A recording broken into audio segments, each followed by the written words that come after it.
Former President Trump knocked conservative pundit Megyn Kelly on Wednesday, calling her nasty, just days after sitting with her for an extensive interview. "I sat down for an hour and then I did a Megyn Kelly one," Trump told a crowd of supporters during a campaign event in Iowa on Wednesday, apparently referring to his previous interview with, what's her name, Kirsten Walker, on NBC's Meet the Press. She was, boy, she became nastier all of a sudden," Trump said of Kelly. She was pretty nasty, didn't you think? Anyone that watched it?"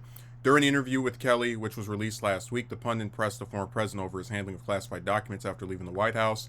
She noted that his lawyers had signed off saying they turned over everything asked for in the subpoena, only for federal agents to find more classified materials.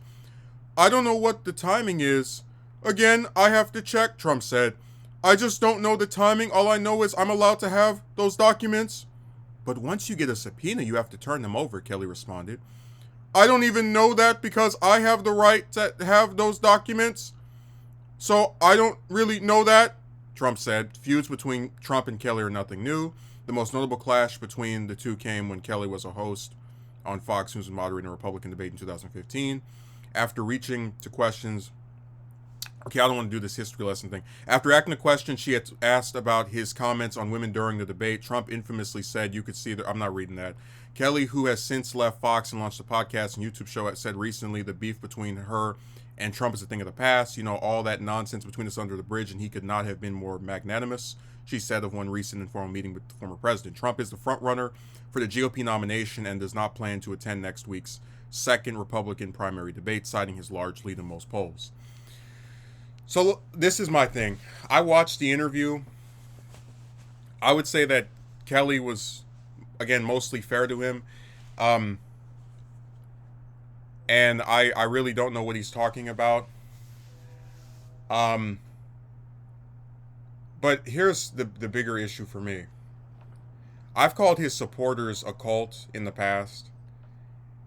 And I just want to ask, if you're a Trump supporter, and you believe that Kelly was nasty, right? She asked so many questions that were unfair, back in 2015, 2016.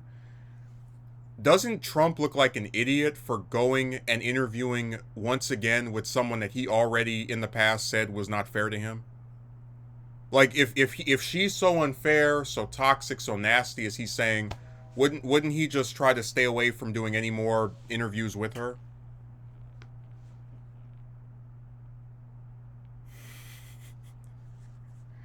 Man, she's gonna get a boost from this. It's one thing to get a former president to interview with you after you're not even on a major network anymore, like Fox. But the fact that he's talking about how nasty she was is going to probably backfire and cause some of because his supporters do the whole internet troll thing. They're going to go and watch the interview and then go and comment and say, "This was unfair. She treated him so badly." And then as they leave comments, they're going to boost her in the algorithm. So it's a boost for her. And honestly, I think whenever people in 20, 30, 40 years write books about, I guess, Trump's political career, just like the whole 2016 campaign and then the presidency and, now this 2020 campaign and this one, they're going to mention that Kelly probably more than any other television personality / commentator or pundit really encapsulates the issues of Trump, where there's this tough guy persona, right? I'm going to go into Lions Den, ask me the questions, right? But then there's also the cowardice and the pettiness of she asked me a question about what I said previously and she was nasty to me and I'm not going to do an interview with you. And how his supporters really have convinced themselves that this is tough. Because make no mistake about it, if the situation were reversed and Kelly said, "Man, I tried to get Trump to answer these questions and he wouldn't do it after he lied and said that anything was on the table," they would say that she was whining and that she had betrayed him, and he came on there and conducted himself in such a respectful, tough way. But this goes back to my thing of how he really does have this hold on these people, where he's able to project this image of strength while also being one of the biggest cowards in the world. You're skipping multiple primary debates. You're then when you go the interviews that you do go to, you're saying that all the hosts are treating you so unfair.